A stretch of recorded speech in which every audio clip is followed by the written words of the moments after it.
अली से लिया गया। ये असहाबे किराम की सुन्नत है। बड़ी जिम्मेदारी से तारीख के औराक से कह रहा हूँ, ये असहाबे किराम की सुन्नत है। चूंकि रसूल कायनात फरमा कर गए थे, अल कुरान मा अलियन व अलीजुन मा अल कुरान, के कुरान पूछना हो तो अली से पूछो, अली की फजीलत पढ़नी हो तो कुरान पढ़ो। मैं कुछ कह गया हूँ, कुरान पूछना हो तो अली से पूछो, अगर फजाइल अली पढ़ने हो तो कुरान की तिलावत किया करो। अब देखा सब खामोश हो गए, वो वाह वाह कहाँ गई? वो तो मेरी मेहनत थी, अब वाह वाह करें आपकी मेहनत होगी।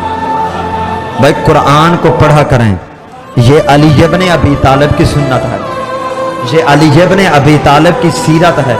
नहीं सुनते इस मिंबर से? अली इब्न अबी तालिब ऐसे कारी कुरान थे कि घोड़े की एक रकाब में पहला पांव रखते, कुरान को शुरू करते, दूसरा पांव जाता, कुरान खत्म हो जाता। ये भाई इसी मिंबर से आपको सुनाया जाता है। जब इस पे यकीन रखते हैं तो फिर आप कुरान से क्यों भागते हैं? क्यों कुरान नहीं पढ़ते?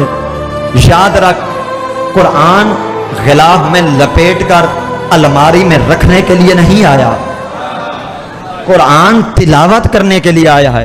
कुरान की तिलावत किया कर, और क़यामत के दिन तीन चीजें अल्लाह से सबसे पहले शिकायत करेंगी।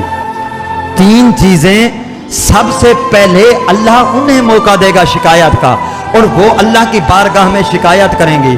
उनमें से एक इलाके का आलम दीन, इलाके का आलम दीन अल्लाह की बारगाह में शिकायत करेगा कि अल्लाह मैं इन्हें तबलीग करने के लिए आया था, लेकिन ये मेरे साथ बैठते ही नहीं थे, ये मुझसे कुछ हासिल ही नहीं करते थे।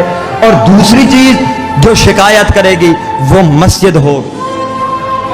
अल्लाह की बारगाह में शिकायत करेगी मस्जिद कि अल्लाह मुझे पैसे खर्च करके बड़ी ज़ेबो ज़ीनत के साथ इन्हें बनाया तो था, लेकिन मेरे अंदर इबादत करने ही नहीं आते थे, मुझे इन्होंने वीरान कर दिया। तीसरी चीज जो बारगाहे इलाही में शिकायत करेगी वो कुरान होगा कि अल्लाह तूने मुझे इनके पास इनकी हिदायत के लिए भेजा था, इन्होंने गिलाफ में लपेट कर मेरा एहतराम करते हुए अलमारी में रख दिया। भाई खूबसूरत गिलाफ में लपेट कर अलमारी में सजाकर सालों साल कुरान को बंद करके रख देना, ये कुरान की शान नहीं, कुरान की तौहीन है। कुरान की इज्जत करनी है तो कुरान को हर रोज सुबह उठकर नमाज पढ़ने के बाद कुरान की तिलावत किया कर। इमाम अलैहिस्सलातु वस्सलाम फरमाते हैं, जिस घर में कुरान की तिलावत की जाए वो घर आसमान वालों के लिए ऐसे चमकता है जैसे जमीन वालों के लिए आसमान के तारे चमकते हैं। और फरमाते हैं इतनी बड़ी फजीलत, कहा घर में कुरान की तिलावत करने से सारी मुसीबतें टल जाती हैं, रिज्क में इजाफा हो जाता है।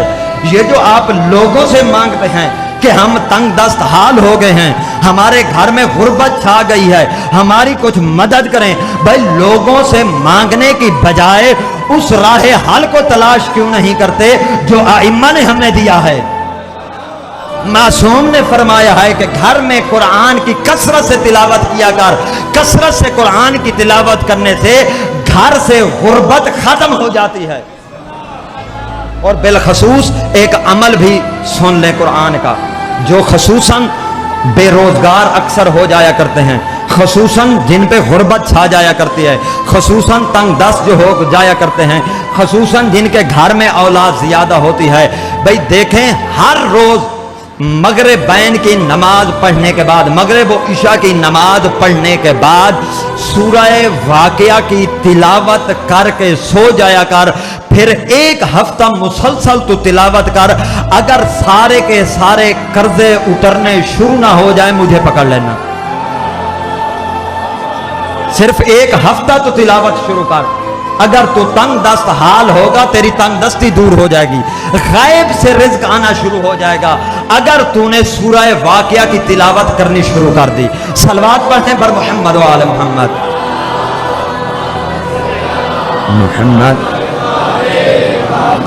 دعوے دار ہیں نا ہم علی والے ہیں، علی والے ہیں تو رسول کائنات کے اس فرمان کو نہ بھولیں۔ ہمارے رسول فرما کر گئے تھے القرآن مع علی و علی مع القرآن، کہ قرآن علی کے ساتھ ہے، علی قرآن کے ساتھ ہے، قرآن علی کے ساتھ ہے، علی قرآن کے ساتھ ہے۔ اس لیے کہ قرآن خوشبو ہے، قرآن پھول ہے تو علی اس کی خوشبو ہے۔